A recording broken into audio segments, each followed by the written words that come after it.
I'll take that as a yes then.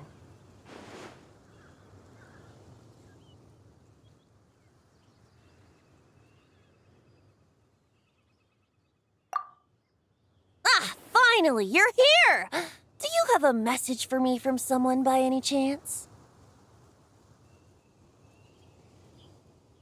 There's not a single prophecy about you in that dictionary.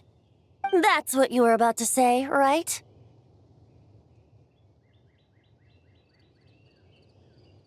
Oh? One moment, then.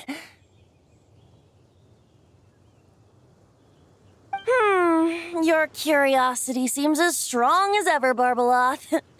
Alas, my future will have to remain absent from your dictionary.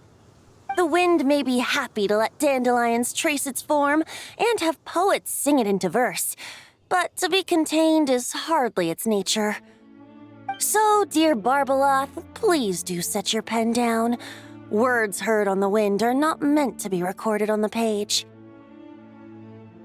If you're truly interested in this legend, allow me to fashion it into a poem.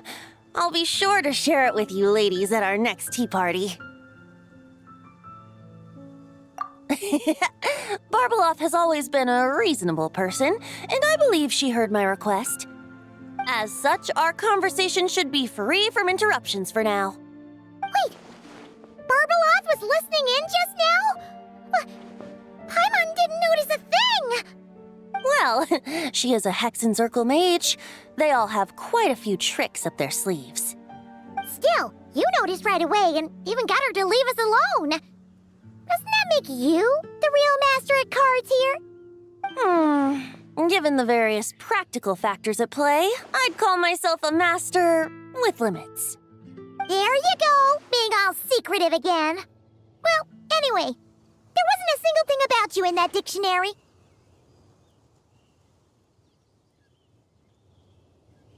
You being here is enough.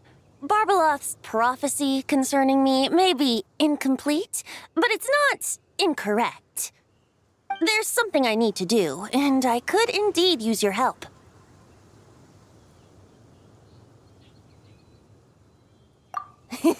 Trusty as always. In that case, could you play a song with me later? Yep, that's all. But don't worry, this isn't a performance to decide the fate of some consequential event. It's just a duet between friends. The last time I played this song, the howling gale was my sole audience, and the notes scattered in all directions, leaving only fragments of the melody behind. But now, with a friend like you by my side, why should the wind alone bear witness to this music? Besides, I think my hands will be just that much steadier, playing alongside a trusty friend like you. That's all I ask. Now, let's head to the performance venue. If we follow the breeze, we'll be there in no time. All right, let's get going. Just relax and let the winds lead the way. No need to hold your breath. In and out. Easy does it. I let the birds know we would be coming, so we won't run into them. Don't worry, it's just a little ocean spray. You won't get soaked. Ah, the delightful sea breeze. Go on, breathe it in. We're almost there.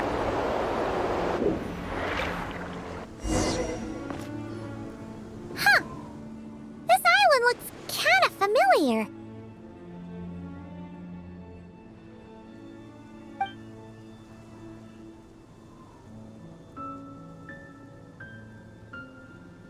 Not always. It was once an isle like any other. An ordinary, unassuming aggregation of sand and gravel. That is, until seeds of stories were brought here by the wind and cultivated by time. And in due course, the wind brought forth new tales, and time caused them to grow into legends. So with that, allow me to welcome you in truth to this island favored by time, traveler.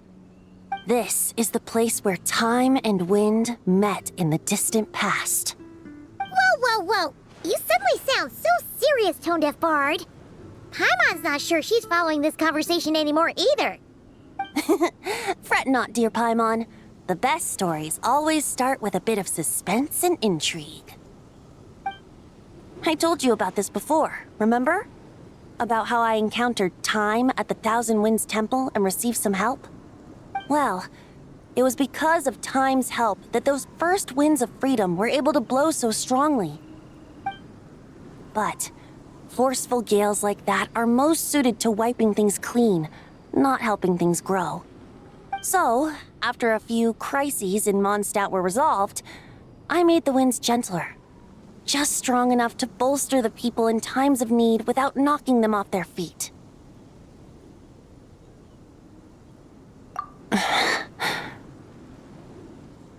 Shadows gather in the distance. I'm sure you felt it too. I've heard about the Pyro Archon's face-off with the ruler of death, Renova, and what happened to the Fatui Harbinger, the captain. And that's not even mentioning how abyssal activity has been encroaching closer and closer to Mondstadt. I fear the impending crisis may be beyond what humans alone can solve. In light of that, I need to be prepared. It is the Anemo Archon's duty to intervene in times of need. As such, I, Barbados, will bring forth a wind strong enough to disperse whatever storm lies ahead. But if I whip up a gale of such strength in Mondstadt City, it would just turn the place upside down. Clothes, hats, the flowers that rest on people's balconies. That's why I chose to do it here. A place where I once offered an ode to time. Who knows? Perhaps time shows this island special favor precisely on account of my lovely, lovely music. Wait, so is this place really that special? It sure doesn't look like it. There's a tide that ebbs and flows, and a bunch of birds that come and go. It just seems normal. Time's impact on things isn't limited to what the eye can see. Think of it like a ripe sunsetia. If the outer peel remains intact, it's nearly impossible for the average person to tell whether the fruit inside is ripe.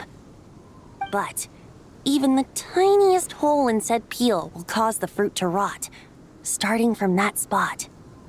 Nestled in the hands of time, not one blemish marks this island's peel. Thus, time's influence on its very essence remains hidden to all.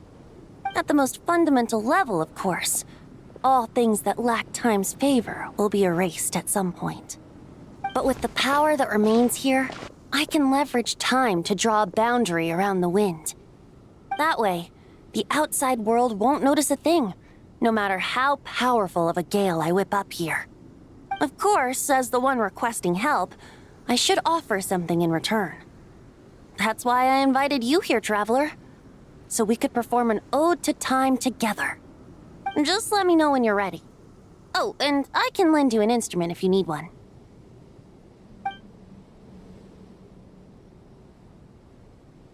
Great. Let's get started.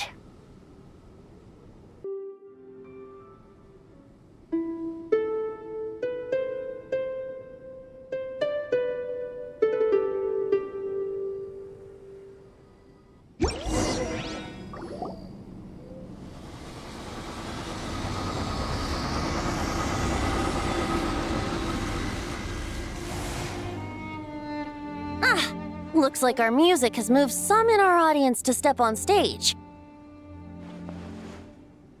But that's against concert rules, so let's usher them out.